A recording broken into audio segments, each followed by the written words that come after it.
guys, so let's proceed with our next presentation. Let me introduce you Aleksandar Marković, who is the creative director of Ministry of Games, with his presentation Going Medieval, Reinventing City Builders for 2020.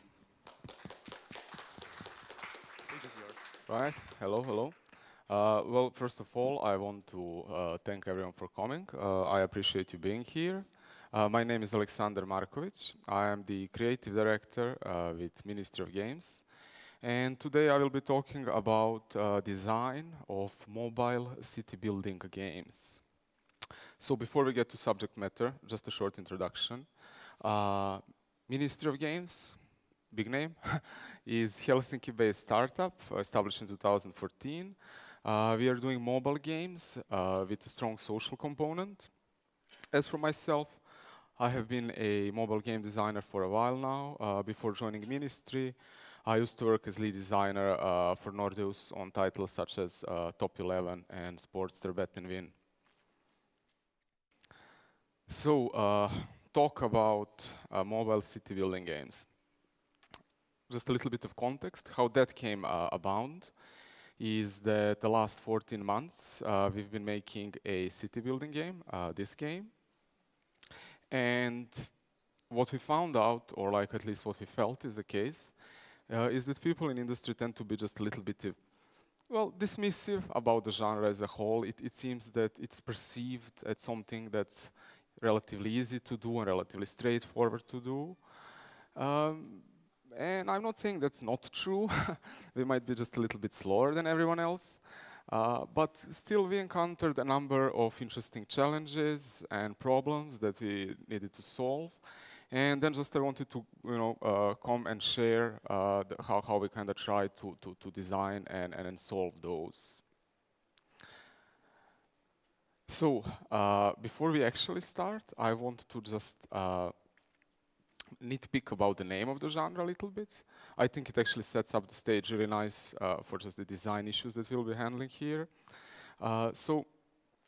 I call them city building games in my presentation titles. But the thing is that city builder is definitely one of the names that's being used. It's pretty historically common one. It has been used with all games like SimCity on PC and whatnot. And then another title that's quite commonly used is a farm game. The design-wise, they're fairly similar.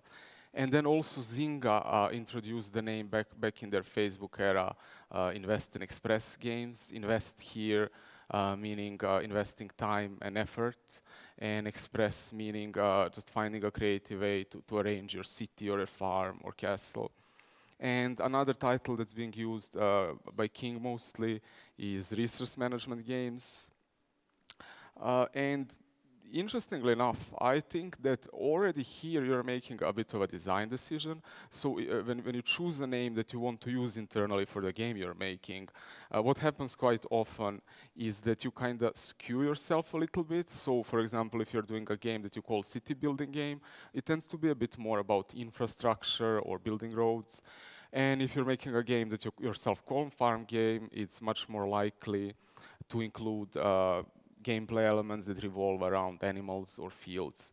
And another point is that actually this genre is maybe a bit more wider design space than what's generally taught.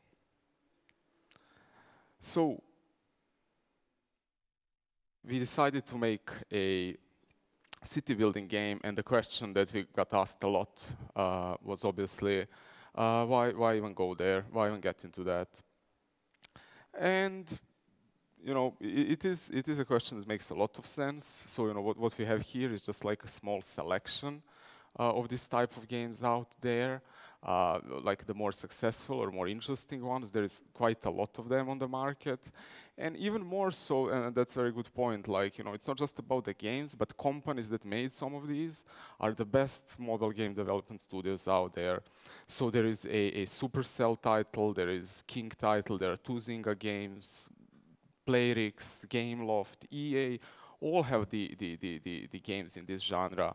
Basically, it's who's who of mobile game development in one extended genre. And it's a question that I want to talk about a little bit, why we kind of even went there in the first place.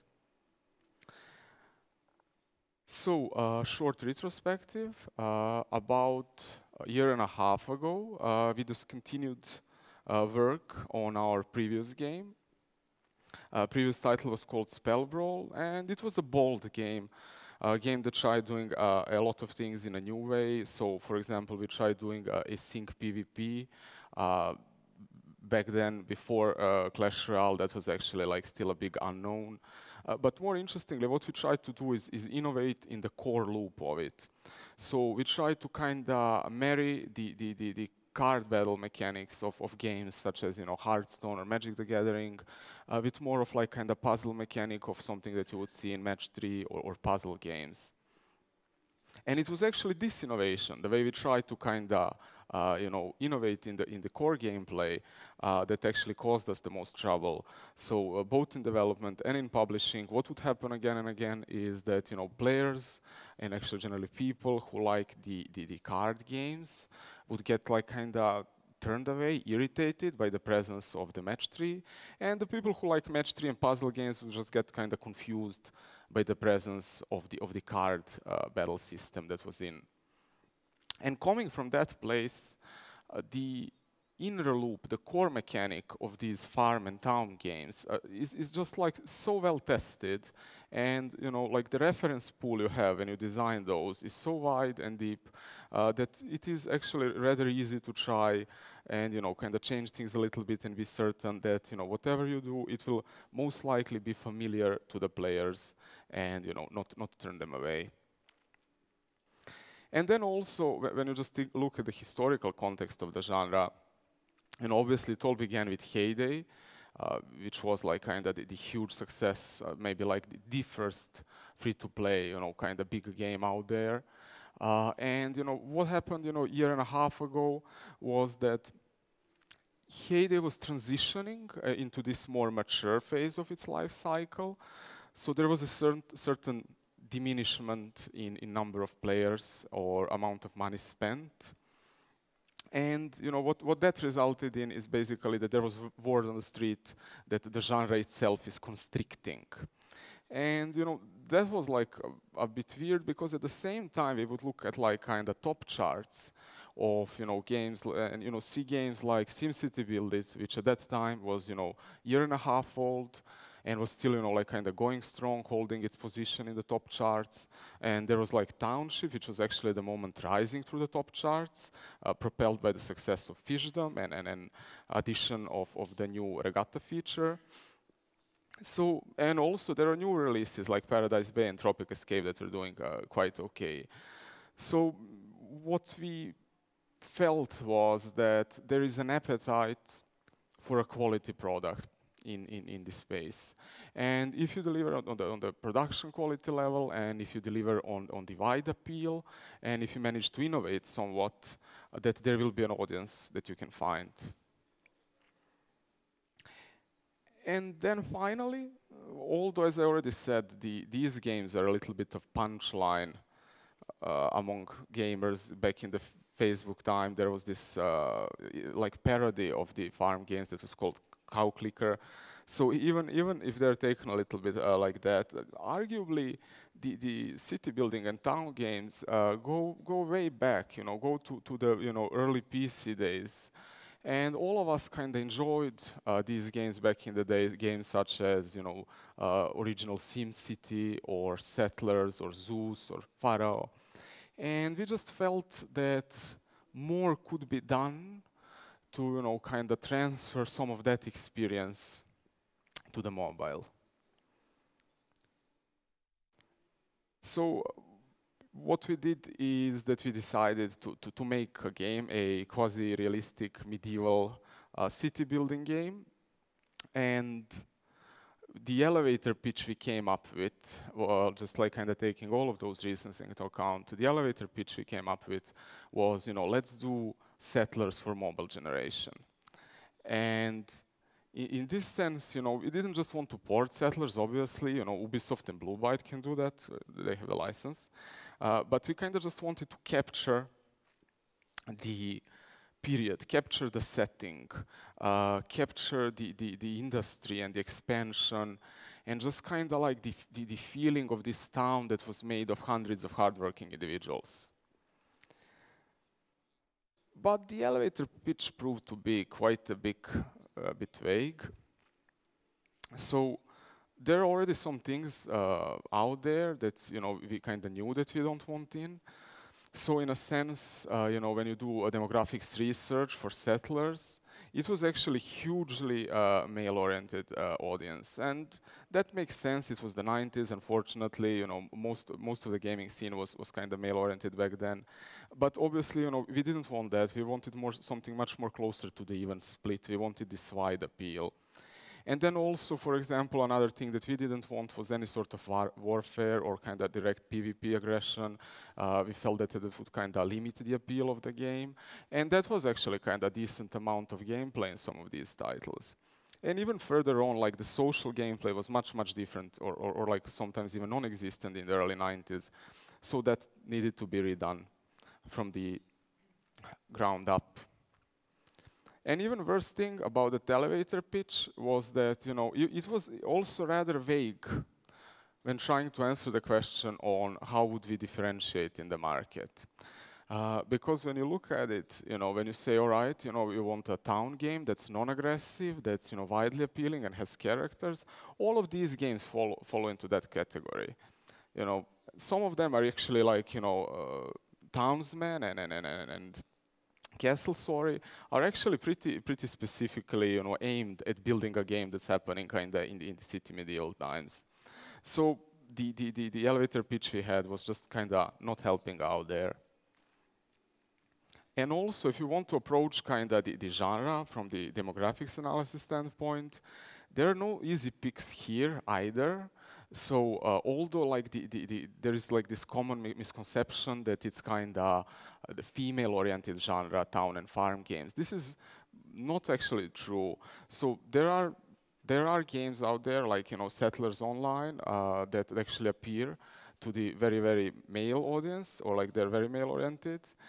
There are, on the other hand, games like Paradise Bay that kind of try and appeal to much more to the female audience. And also age segments-wise, there are titles like SimCity Build It that engage young, more demanding audience, and also there are titles like Elvenar and Tribes that actually kind of manage to appeal to the much more mature gamers. So what we did was that we decided to go a step back, go to that elevator pitch and make a product vision out of it. And in that product vision, we stated a number of properties, the design pillars or the product pillars, and all of them together would, if we would deliver on them, they would enable us to have a rather unique angle in the market. And I wanted to talk more about 3 of those today. So I want to talk a little bit more about values setting, living growing town, and group play. Why we felt that they would provide us some uniqueness is, for example, for values setting, I don't want to imply that the setting is not valued elsewhere, quite the opposite.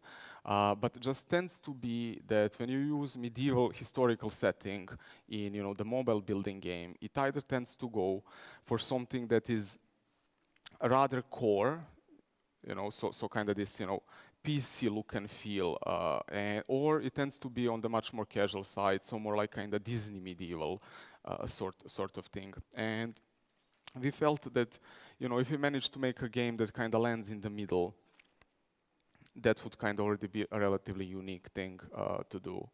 And then Living Growing Town, as I already said, we wanted to capture that kind of settlers type of feeling. And most interestingly, group play. Although most of these games feature guilds in one way or another, we just thought that it tends to kind of not push the deep and meaningful interaction between players as much as we thought it would be possible. So this is another thing that we decided should be a product pillar of this particular game.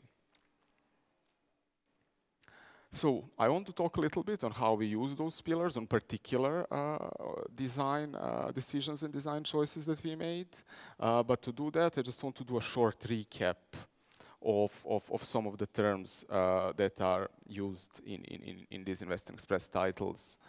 So the common way that these games used to be defined, especially when Heyday first came out, was that you would harvest your fields, you would feed your animals, you would collect animal products, make food out of them, and then use that food to fill orders in which way you get money that you use to buy more animals and more fields and more food producing machines.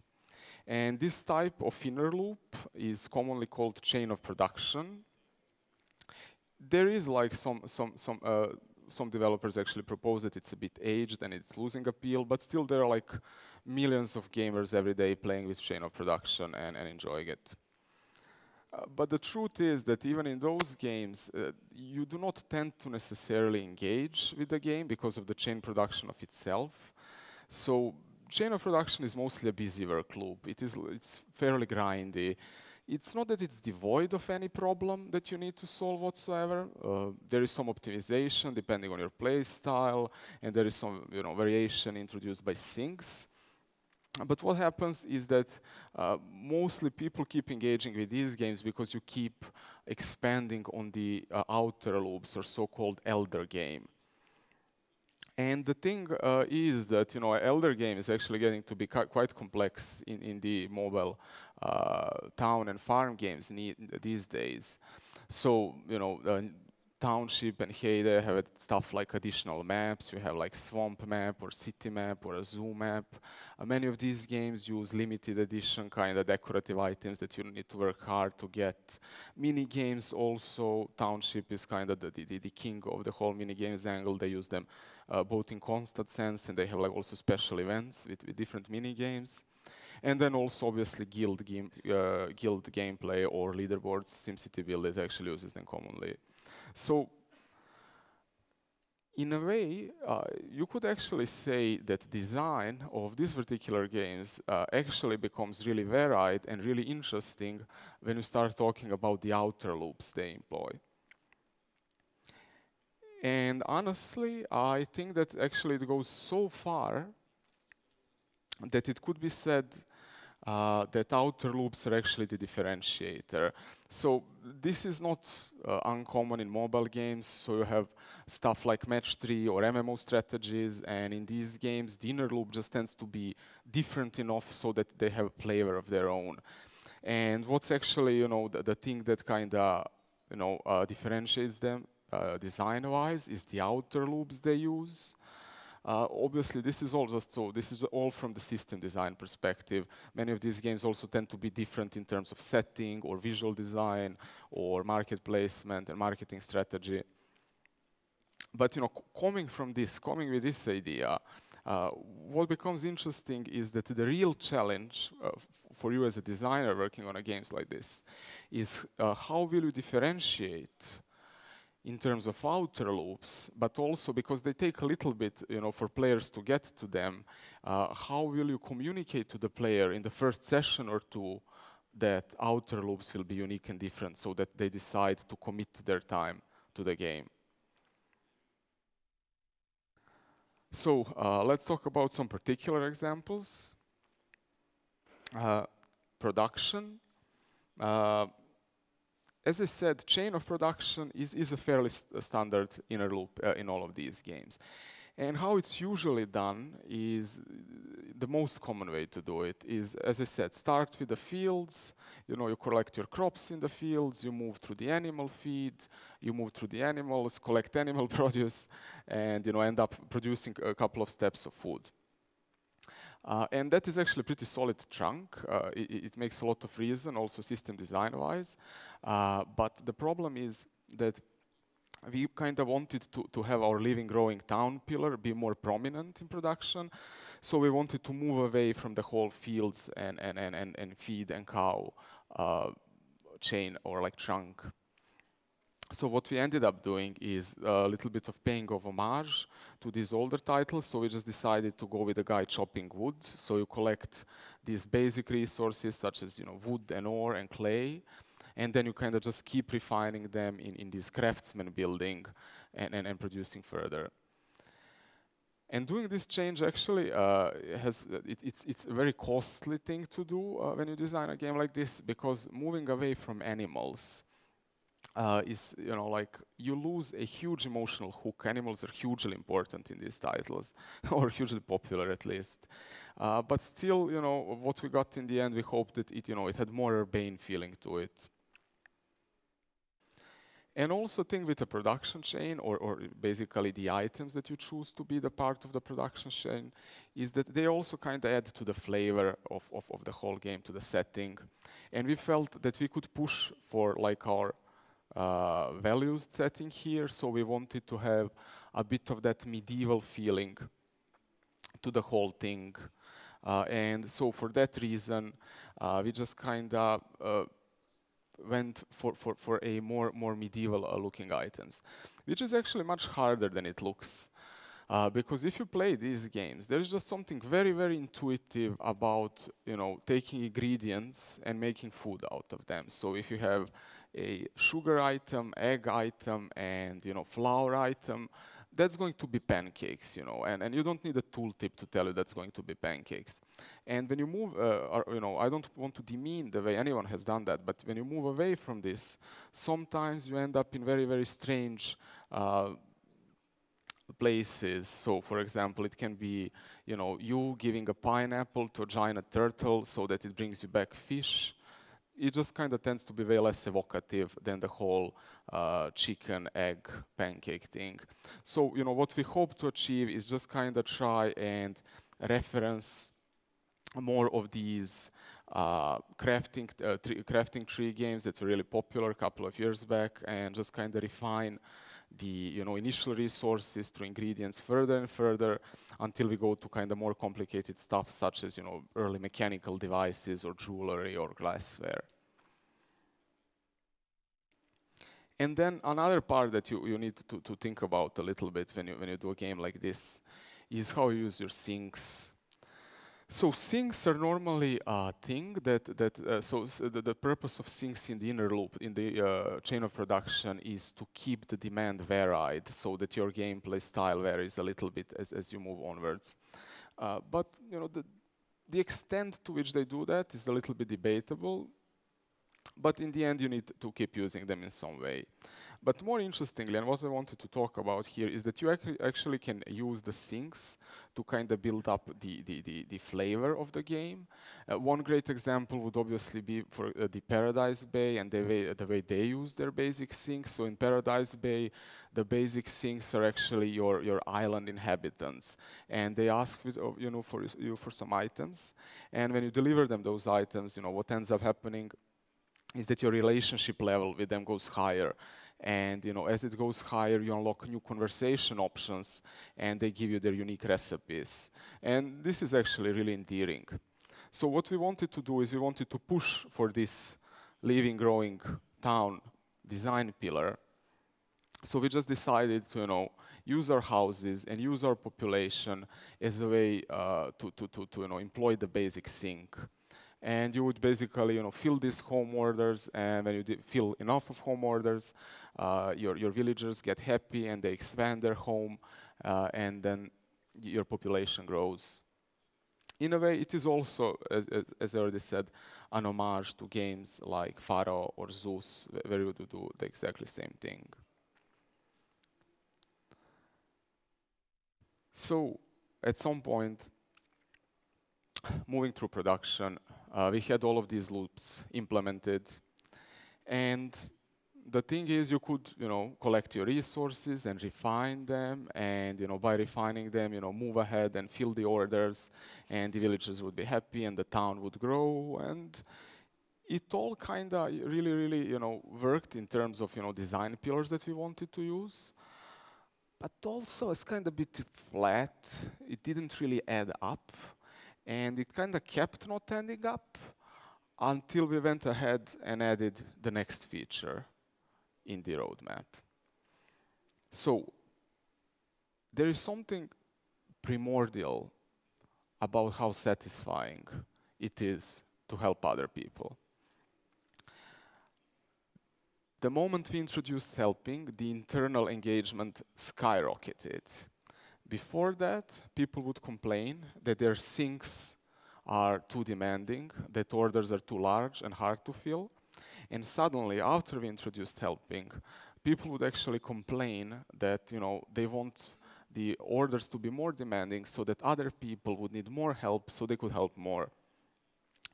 So what ended up happening is, in most of these games, you have some hard limits on how much value exchange can happen between players. And for several reasons, but mostly because it is really, really exploitable whenever actually you have a proper value exchange in free-to-play game.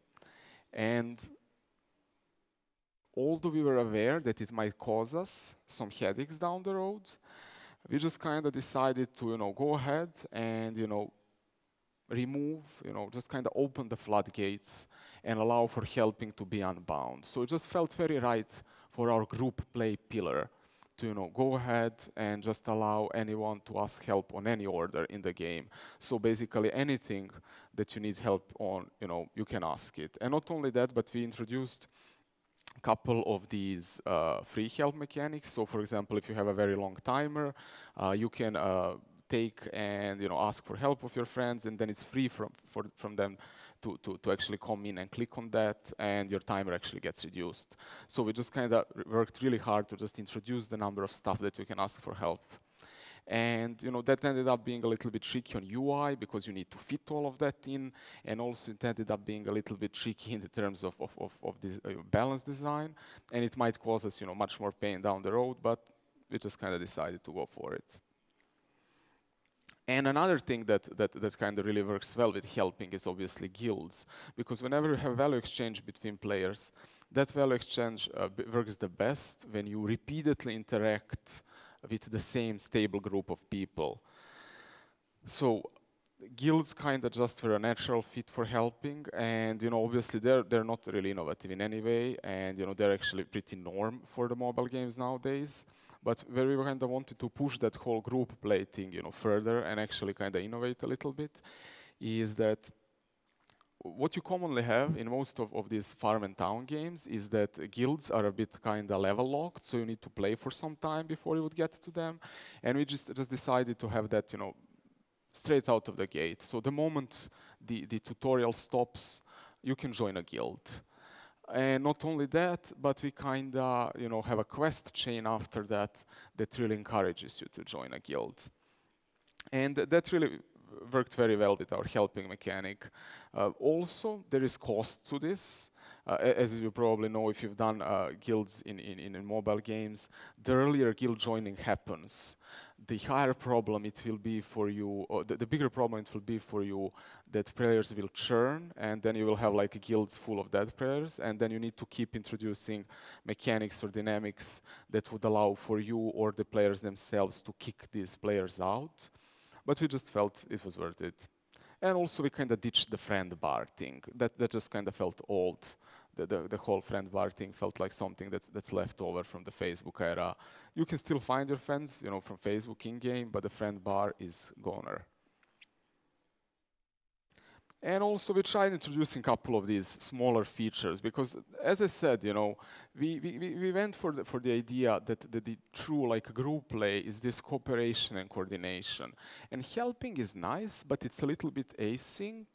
So, when you help, what happens is, you just request, someone helps you with that. You don't really care, necessarily whom that was or, when that happened. But if you introduce something that's time sensitive, that actually works much better. So what we went ahead and did was we introduced the temple building, where you can spend some rare items that you earn by filling some normal sinks. And what happens when you do that is that you activate a guild-wide boost that can help with production or increase income for the whole guild for a short time. But the time which so the lasting of it is not that great. So what you want to do usually is, because they stack, is you want to communicate with your guild that you should kind of wait for it to happen and then stack them all together and just go ahead and do it. So all of these were kind of just attempts to kind of enforce the group play, but I think were actually the holy grail of multiplayer in farm and town game is definitely guild versus guild. And this is quite often very interesting to play. Some of our own favorite moments are from playing Regatta in Township or playing Neighborhood Derby in Heyday. It's tens or hundreds of players playing together and playing against each other, just trying to win the ranks or move up the ranks of the guild competition. So what is the thing to remember about this is that it's very challenging feature technically to do, and it was very costly for us to kind of have it from the get-go, but it just kind of fitted the whole group play pillar so nicely that we decided to pay the price and go for it and have it in. And I think it might actually be something that's kind of necessary nowadays for like the town or farm game to actually distinct itself. Luckily for us, we had a great dev team and great backend tech that you could hear more on the PGC last week. So it worked out. How we drive cooperation from it, though, is that normally the guild versus guild features, especially in Township and Heyday, are super fun, but there is a little bit of kind of they're a little bit of external, so they are something that feels somehow opt-in. And what ends up happening is that you have players and actually high-level guilds who don't participate in their guild versus guild at all. And we did not want that to happen. It did not kind of go well with our group play. So we kind of integrated the whole guild versus guild much more into the whole game economy thing. So we just went ahead and used our big order system, which is, what's in Township is Airplane, or what in Heyday is the Steamboat. So we just went ahead and used that as a way that you interact with the guild versus guild competition. And because big order is important economy-wise, it's one of the sinks with the highest reward rates, what you end up doing is kind of, willingly or unwillingly, you just participate. And how it actually works is that you have an archipelago of islands, and all the islands have different price points or kind of point values, and they all cost a certain number of shipments, which was the thing on the slide before. And basically what you want to do is you want to go ahead and fill out your shipments, and you want to also help out your guild members fill out their shipments, because some of these are like better value to point ratio, and when they spawn, because whichever guild sends the amount of shipments first will win those points, you kind of want to go ahead and try to kind of send all of your ships at one place. Or maybe, you can also solo. Sometimes there is, a single shipment, good value thing, and then, if you just come online at that moment, you can get a bunch of points for your guild and feel good about yourself. So, we hoped for this to kind of stay relatively, easy to understand and approachable, and it is super simple, but then also possibly drive a little bit more of cooperation and coordination than the existing solutions. So, just to recap, guild versus guild, is obviously our embodiment of the group play. So, you could almost say that helping and blessings and many of these other social features are actually a way for you to enhance your guild versus guild experience and kind of like tools for you to kind of do this competition type better. We also added some smaller features that are there to make the leaders work a little bit harder and, in that sense, have their leadership function be meaningful. So what we are doing is just kind of going for, giving leaders the ability to point on certain islands on the map, just direct players there, or giving the leaders ability to see what is the status of everyone's shipments, so they know, which time will the guild be ready to send, kind of the right amount of shipments for the next island that appears. So, This is the way that we used our design pillars to drive this, our inner and outer loops to be kind of more in sync with our initial vision, and hopefully deliver a bit of a unique experience. Still, both inner and outer loops of themselves are just the beginning. So the ever more expanding elder game in the genre means that our game is still not even close, to excellent titles that are out there. So there is a lot more work to do. So we would definitely need, to add more features such as, secondary maps or, additional loops, or obviously live ops and limited time events before the game would even be fit to be called Settlers for mobile generation. Still, I hope you found some of this useful. If you are building a city building game of your own, or farm game of your own, or invest and express game of your own, or resource management game. I also hope that in a year or so I would see you again here and elsewhere, and share the results of our endeavor.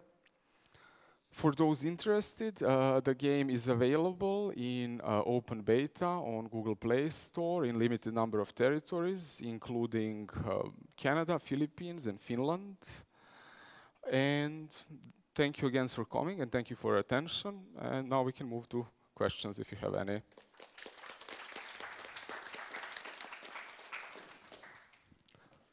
Okay, questions, guys?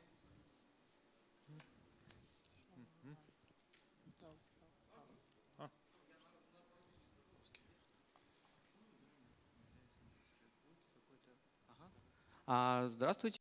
Hello. Will the game be available for the CIS region? Because we cannot find it from here. So do we have a chance to test the game to try to play it? So, oh, sorry. So we are looking for a way we will be adding more territories quite soon. The open beta thing is actually a very good testing platform, so I really expect it to be at least maybe in a month at the most be available in open beta on Google Play worldwide.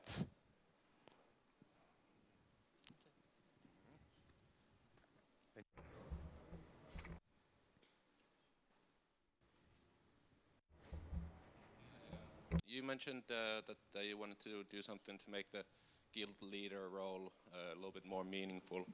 Do you have some examples of what kind of things you're looking into or what you've done? And have you considered making multiple kind of tiers of leadership roles and making those functions important? Yeah, all right. Thank you. Excellent question.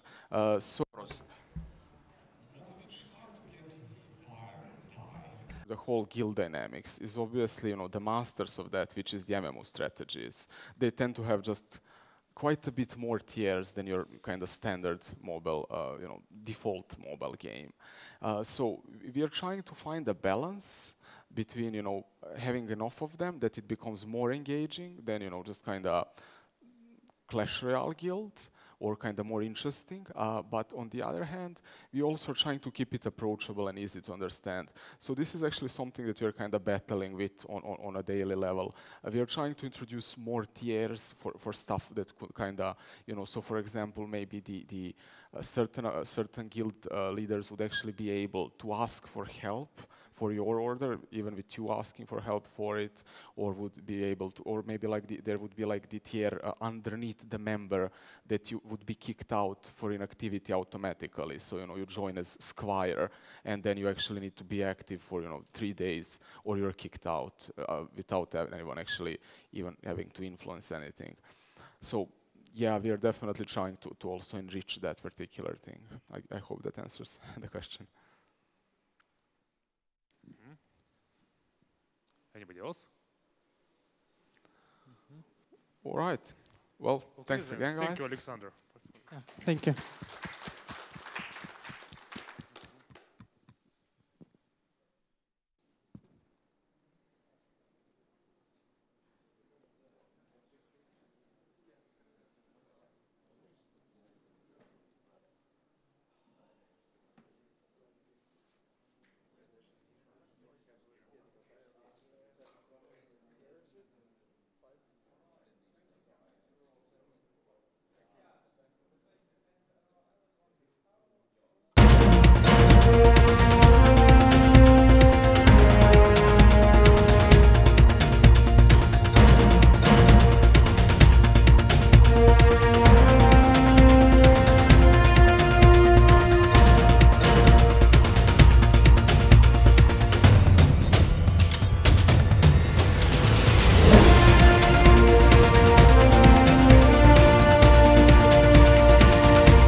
Hi, we're with one of our speakers who just gave his speech here.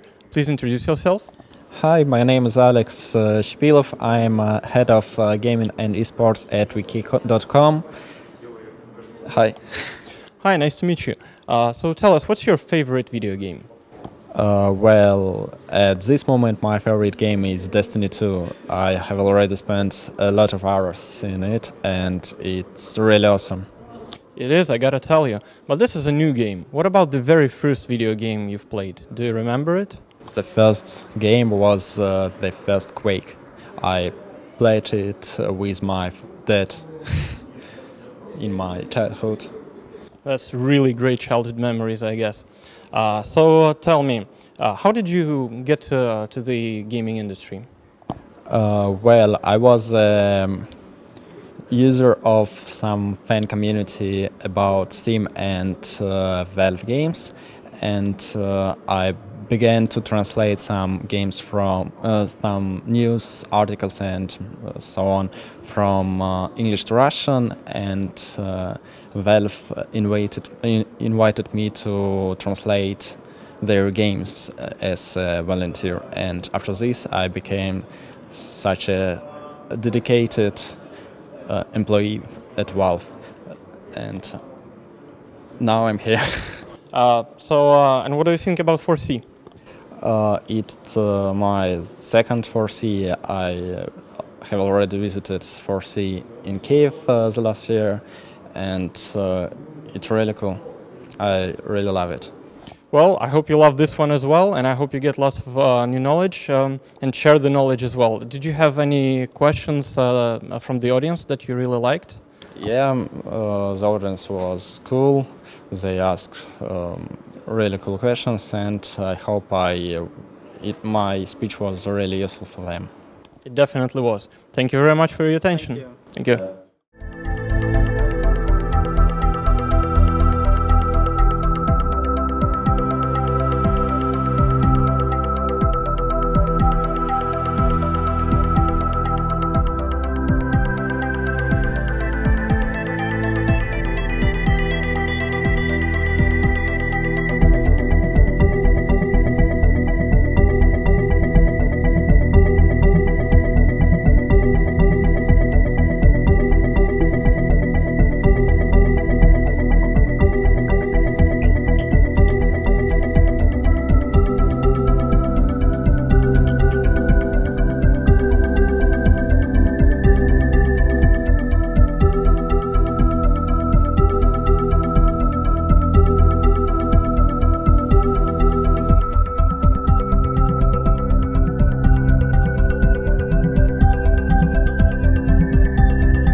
Hi, we've got one of our speakers again and wanted to ask him some questions.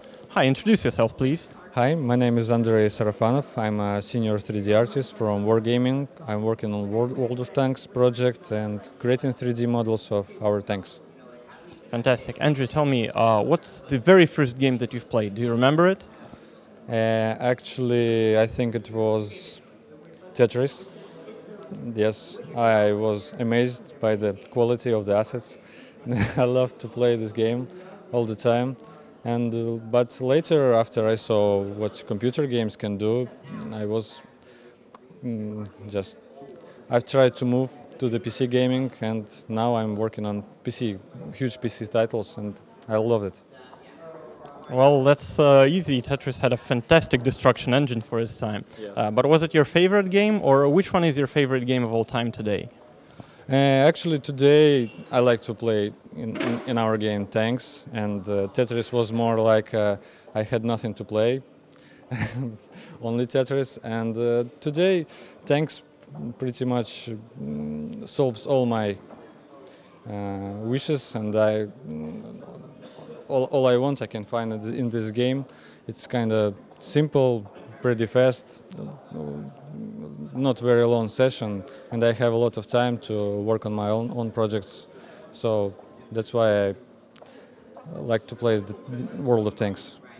Great. What led you to the gaming industry? How did you come to this industry, to this job? Yeah, actually, I saw interesting CG Artist Challenge in the internet, and I saw cool character art from different artists all over the world, and I was amazed that young guys can create such amazing art. So I decided to try this out, and I found that it's not that hard, and I can learn that stuff.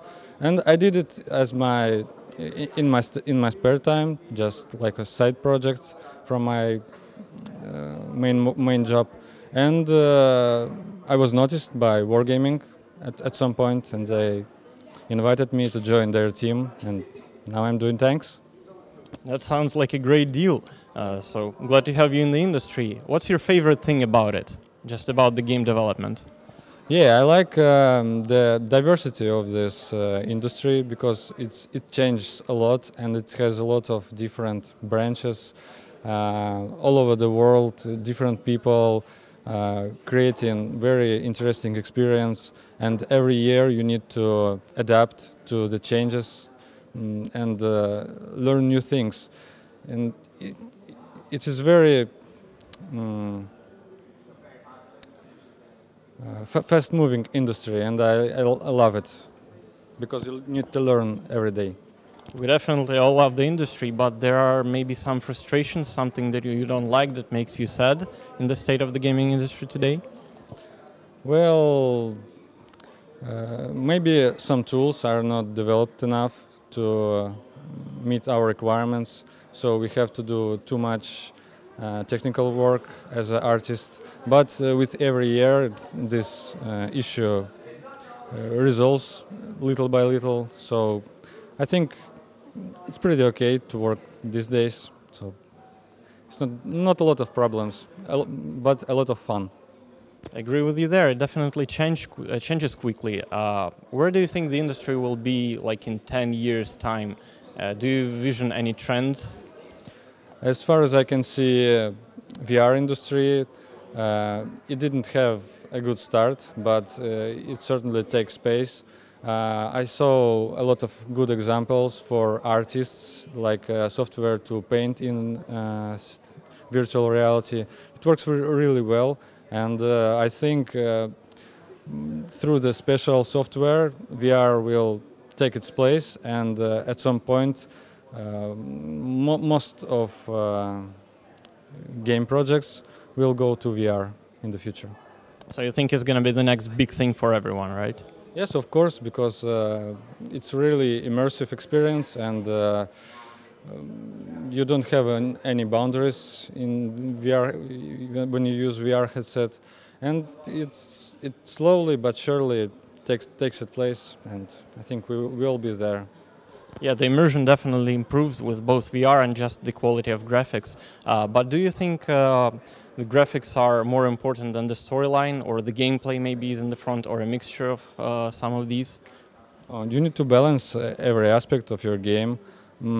As an artist, I know that a lot of details are not that important. The more important the basic structure you want to show to the viewer, and you need to have like basic shapes which will be easy to read, and a narrative is a good example. If you have a good narrative, it can help you to support your characters and all your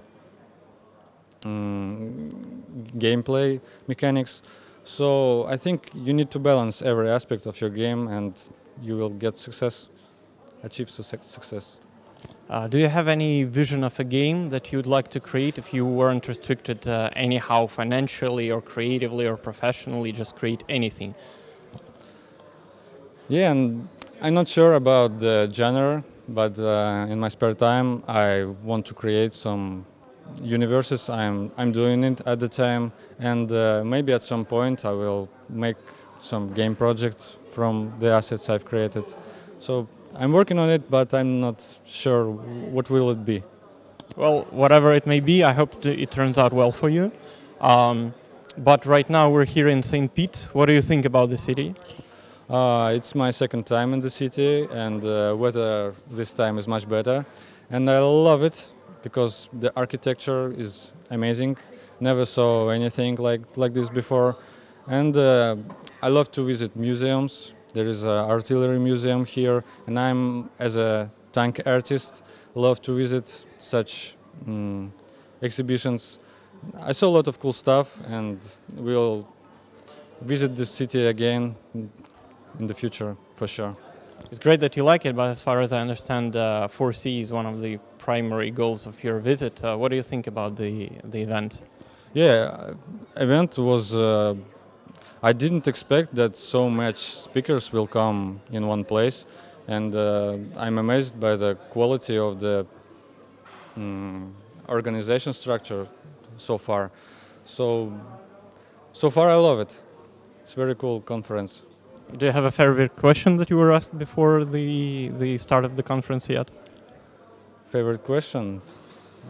No, I don't have a. What would you ask yourself then? If you were interviewing yourself, what would you like to open up with? What would you ask yourself? Well,